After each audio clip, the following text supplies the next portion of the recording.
Eu quero saudar a todos os nossos irmãos, aqueles que nos veem pelos nossos canais abertos de televisão, ou mesmo pelas nossas plataformas no YouTube, nossos programas, nossos irmãos da Igreja Cristã Maranata, irmãos nossos de outras igrejas que também participam conosco dos nossos programas.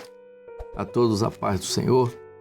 Nós vamos dar continuidade a esses programas que nós temos feito. O ministério é maior que a vida. E nós estamos falando, encerrando essa parte ainda sobre os ministérios, nós estamos falando sobre o último ministério, que é o ministério do mestre, não é? Estão lembrados? A mão de Jesus, apóstolo, profeta, evangelista, pastor e mestre. E hoje nós vamos abordar dois aspectos importantes. Primeiro, de que forma, é por isso que a gente fala de doutrina apostólica, as doutrinas começaram a vir através dos apóstolos. Eles começaram a aflorar, especialmente na vida de Paulo. Há alguma participação de outros também, mas Paulo foi o maior doutrinador da igreja primitiva.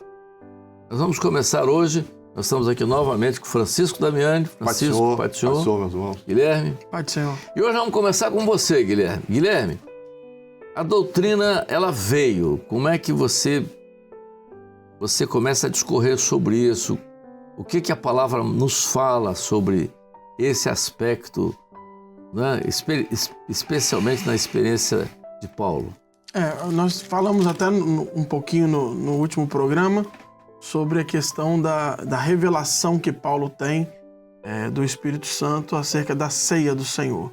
A doutrina, lembrando os irmãos, é um conjunto de elementos que emerge da palavra, nos dá base, sustentação para a nossa unidade de corpo.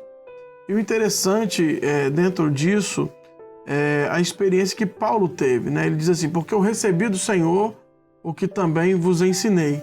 Ou seja, ele recebeu por revelação, ele aplicou a doutrina e a doutrina aplicada serviu de ensinamento para a igreja do Senhor.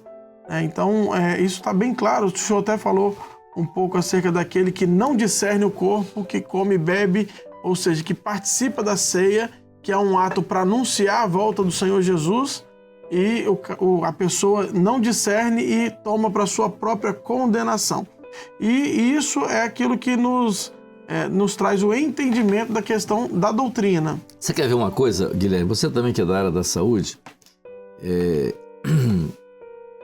Em medicina, existe um grupo de doenças chamado doenças autoimunes, né?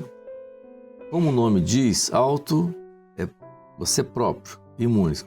Doenças imunológicas que agridem você. O próprio corpo, né? Você é autoagredido, né? Então, o seu sistema imunológico agride a você mesmo. São doenças, às vezes, muito graves, Sim. sérias. As doenças, quer dizer, o seu sistema imunológico te agride, né? Como se você tivesse um componente do seu corpo que não tivesse identificado com o seu sistema imunológico. Essas doenças são graves, são graves. Então, você já pensou se todo o seu corpo, entendeu?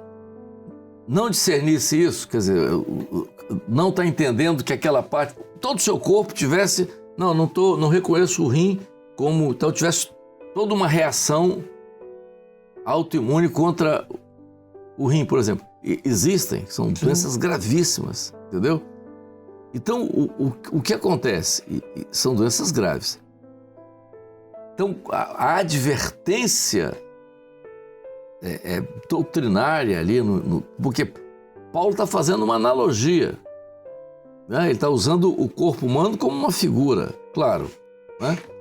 Então é um problema sério, que quem come, assim, eu recebi o que você começou falando, eu recebi do Senhor que também vos ensinei. Então, quem come e bebe sem discernir o corpo, come e bebe juízo, ou seja, é para destruição, poxa, né? O crente tem que entender isso de forma muito profunda. Isso é uma doutrina muito importante para a igreja, Guilherme. E é exatamente isso que a igreja de Corinto estava vivendo.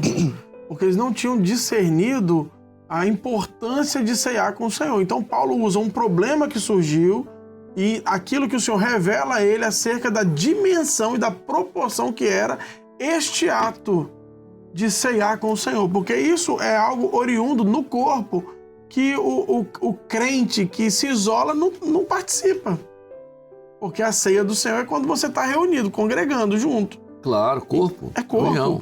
Então, pastor Madeu, isso é importante a gente frisar e nós falarmos sobre isso, porque é de extrema importância aquilo que a doutrina gera e a importância que a doutrina é para nós. Não só no texto da ceia. Quer ver um outro exemplo? Em Atos 19, Paulo vai visitar alguns irmãos que tinham se convertido e ele pergunta assim: vocês receberam o Espírito Santo quando vocês creram em Jesus? Aí eles falaram assim: não, mas nós nem sabemos do Espírito Santo. Aí ele impõe as mãos, eles são batizados com o Espírito Santo e eles recebem ali uma experiência maravilhosa com o Senhor. E tudo isso... E já eram crentes. Já eram crentes, já tinham aceitado Jesus como Salvador. Então tudo isso Paulo vai discriminando nas cartas e vai pontuando para a igreja que eles não tinham antes, e agora o Espírito Santo vai usando a vida de Paulo para, através das cartas, deixar um embasamento doutrinário para nós, acerca de dons, de corpo, de tudo isso. O importante da doutrina é essa unidade, né? Por exemplo, vamos colocar no exemplo da ceia. Quando a igreja se reunia ali, tinha pessoas que eram mais abastadas, cada um fazia do seu jeito, né? E não estão discernindo, porque o importante da ceia é até aquilo que nós já falamos quando iniciamos falando sobre o ministério, né? Que é o novo pacto, né? Que é o pão e o sangue. Então eles não estavam discernindo o corpo e o sangue. Para eles era mais uma festa, era mais um momento de... Então Paulo não, olha, então a social, doutrina, né? Aí a doutrina que eu ensino vem e coloca a coisa no seu devido. Não, isso aqui é espiritual. Nós estamos falando, isso aqui é um momento espiritual, é um momento em que nós estamos trazendo em memória um sacrifício que foi perfeito e que não vai ter outro. Por isso que se você não comer indignamente, Jesus não vai morrer outra vez para te salvar. Não, você tem que discernir esse momento. Se você não discernir esse momento, você vai trazer... porque na verdade, olha só, a doutrina, né? A doutrina. Porque todo o embasamento da doutrina porque, aqui, por exemplo, quando você começa a falar sobre dons, assim, o dom espiritual vem para o fim proveitoso. Qual o fim proveitoso? Edificação. O que é edificação? É o processo de salvação. Porque o processo de salvação é em santificação. Pelo Espírito. Pelo Espírito. Quer dizer, esse é um processo que é em Espírito. Então, a salvação, carta de Judas, a salvação que foi dado, a salvação comum, né? Que foi dado aos santos. Então, a salvação comum na carta de Judas aos santos, comum, né? Não é salvação simples, sem sentido, não. Comum é na comunhão. Na comunhão. Então, que foi dada aos santos, quer dizer, os separados. Então, o que acontece? A salvação é um processo que ocorre no corpo.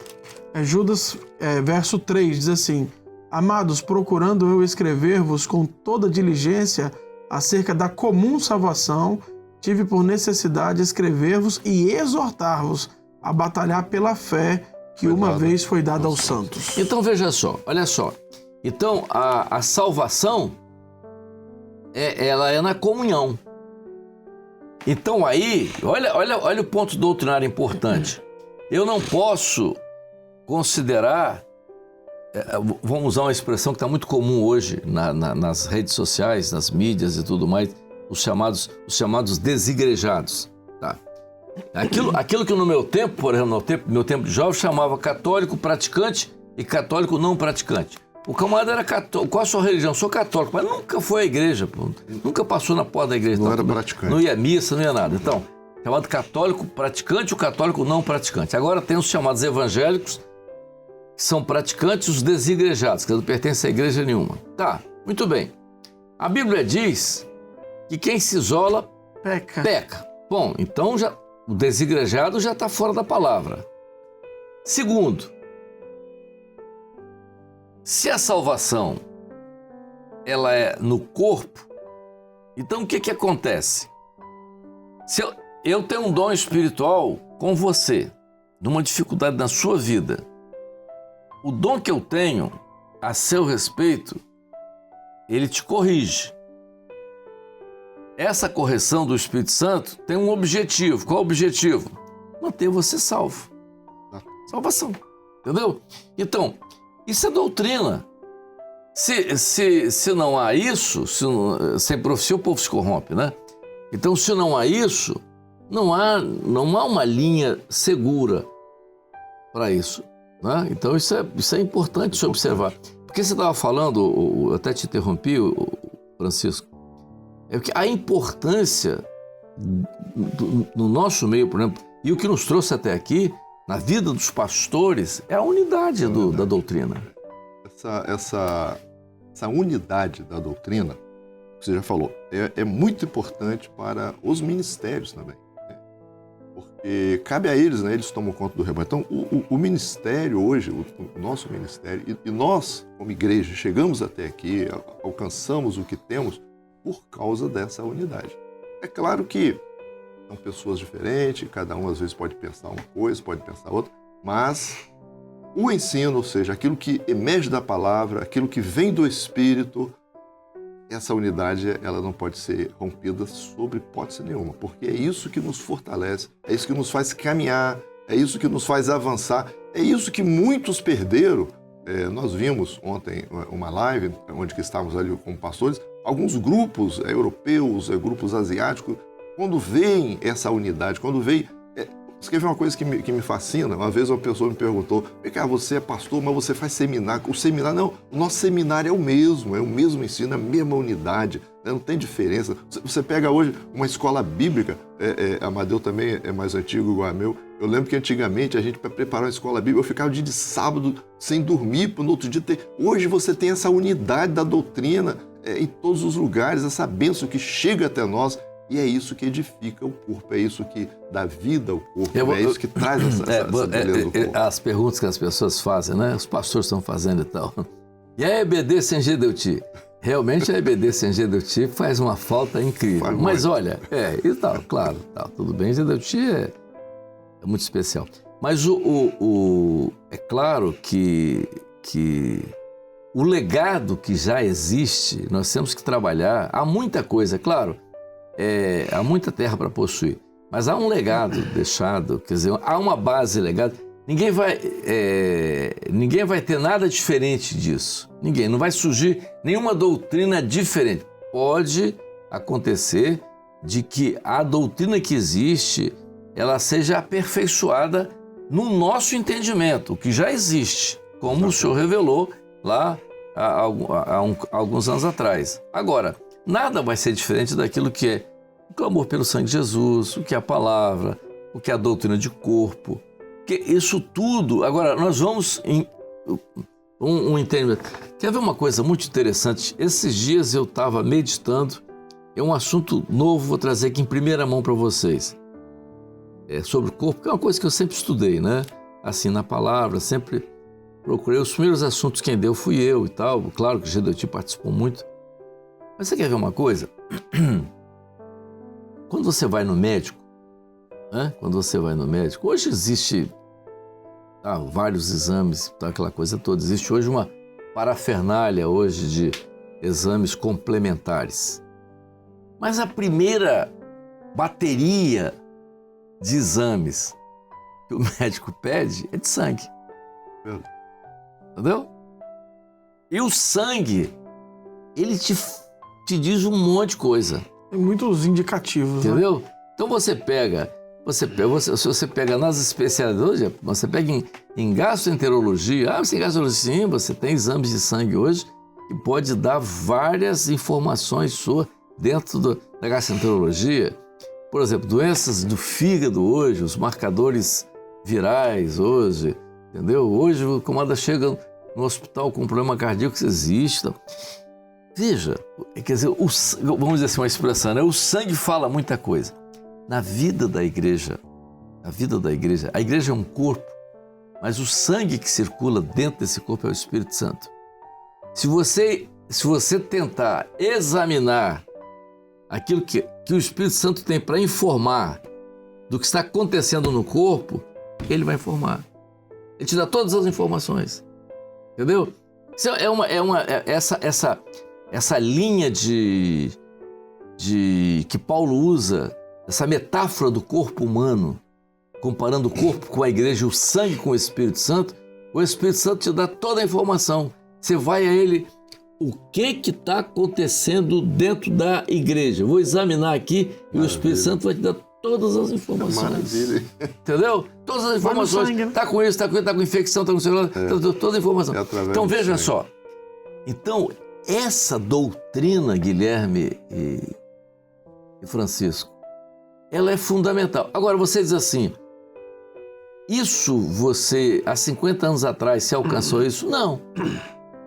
Mas isso existe. Você sabe que existe. Você diz assim, isso é incontestável, vai incontestável, porque em medicina é assim, não é? Você vai no médico, o primeiro exame que te pede é de sangue.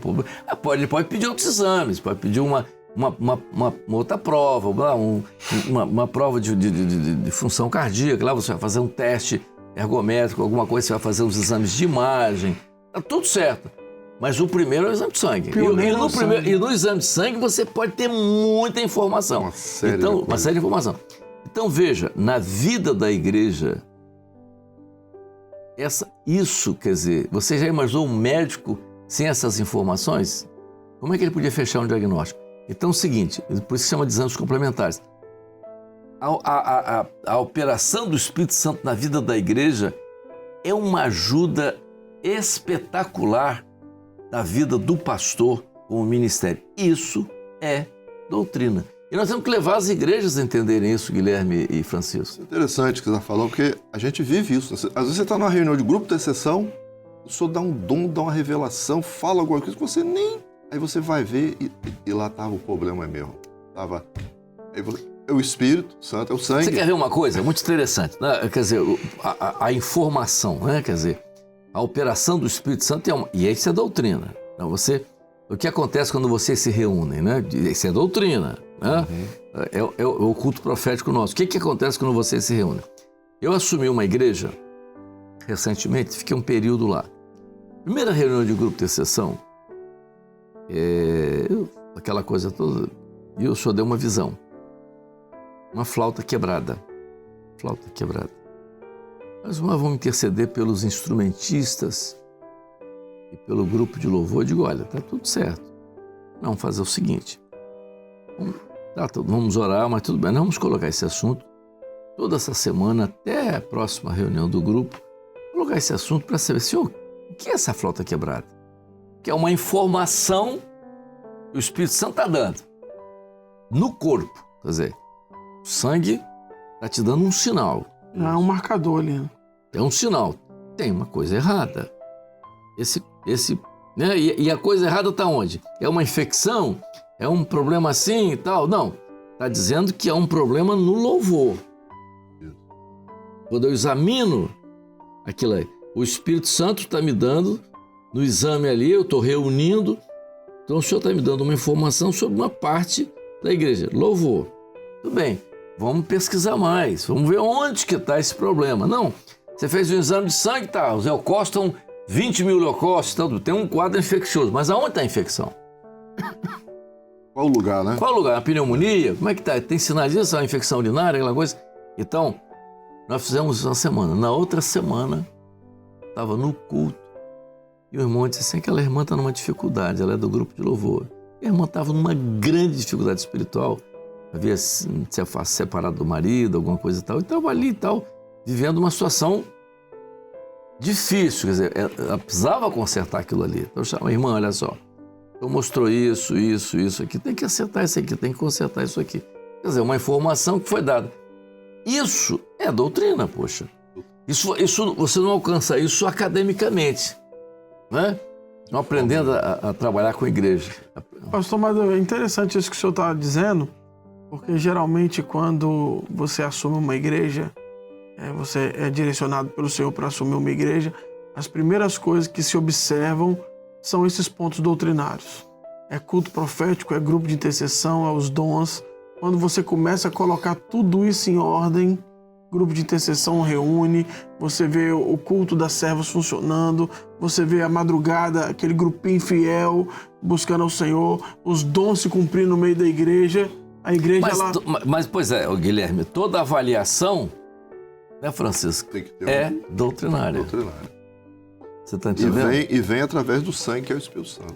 Então, é uma coisa assim muito, muito importante para nós. E isso que nós vamos tratar nos próximos programas é um assunto que guardem para poder ser esquecido, porque eu tenho outros programas, às vezes eu esqueço da sequência. Então, nós vamos tratar nos próximos programas a doutrina na vida, a doutrina, quer dizer, nos ministérios, que é o ministério aí de mestre, louvor, essa doutrina no corpo, como é que ela funciona no corpo, como é que ela flui. O Francisco, vamos ver isso aqui, como é que ela flui no corpo, como é que nós vivemos a prática da doutrina no corpo, na vida dos pastores, entendeu? Porque cada um pode ter um pensamento diferente do outro e tal, mas quando o Espírito Santo opera... E isso é especial, eu ia até pedir um adendo para falar daquilo que o pastor Francisco falou a respeito de unidade, porque não é a questão de seminário, de você aperfeiçoar na doutrina, não é lavagem cerebral para todo mundo pensar do mesmo jeito. Não, é nós colocarmos as nossas características, as nossas formas de atuação, mas debaixo de uma direção, de um governo que nos unifica, que é o governo do Espírito Santo. Então, eu até me lembro de uma experiência que o senhor contou da compra de Praia da Costa 4, na questão das diferentes opiniões, na hora que o Espírito Santo falou, não sei se o senhor quiser até contar, não sei se nós temos tempo, da experiência, quando o Senhor falou, está resolvido. Era uma reunião de presbitério, entendeu? Porque nós tínhamos, Moby Dick tinha crescido muito, né? O Marcelo era ungido lá na época até, e a igreja tinha crescido muito. Então o Gedeuti, o Gedeuti sempre foi visionário, né? Não, temos que abrir uma outra, e temos que abrir uma igreja entre Praia da Costa 3 e Praia da Costa 2. Praia da Costa 3 era Moby Dick, Praia da Costa 2 é Castanheira. Tinha que abrir um outro que seria chamado de Praia da Costa 4.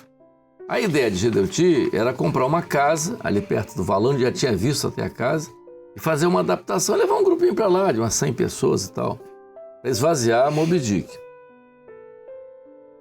Aí eu, rodando por ali, vi um terreno. E eu levei o terreno para a reunião, não, Gedeuti não concordou, muito caro, o terreno era caro na época e tal. Não vai, nós somos pobres, tem um pouco de dinheiro. Aquela ideia de Gedeuti de economia, né? Então, não compra, está tudo bem. Então tá certo, vamos ainda partir para a compra lá da casa. Na outra semana, naquela reunião, Jairo não estava presente. Na outra reunião, Jairo estava presente. Começou a reunião, Jairo não sabia de nada, falou assim, eu tive uma visão. Ele levantava o dedinho, né? Tive uma visão, mas pode contar. Visão. Eu via ali perto do Palácio Sorvete, é exatamente a ideia. Que tinha um Palácio Sorvete ali, né? Tinha uma esquina depois do Palácio Sorvete, um terreno de esquina ali. Eu via Gedeuti em pé do outro lado, olhando para o terreno, e um anjo chegava do lado dele e dizia assim, esse terreno você não podia ter deixado de comprar. Aí Gedeuti tomou assim, bom, e era o terreno que eu tinha visto. Não, então aqui já não está aqui mais quem falou. Então, o governo do Espírito dentro dos ministérios foi algo que nos trouxe até aqui. Nós estamos já também encerrando mais esse programa. Mais um programa. E nós vamos voltar. E no próximo programa, nós vamos falar, viu, Francisco e Guilherme, sobre a unidade da doutrina no corpo, nos ministérios. Guardem isso e vocês vão se preparando, que eu vou cobrar de vocês isso na próxima reunião. Amém. A paz do Senhor a todos, a paz do Senhor Francisco. Paz do Senhor. A paz do Senhor Guilherme. Até o próximo programa, se Deus quiser, a paz do Senhor a todos.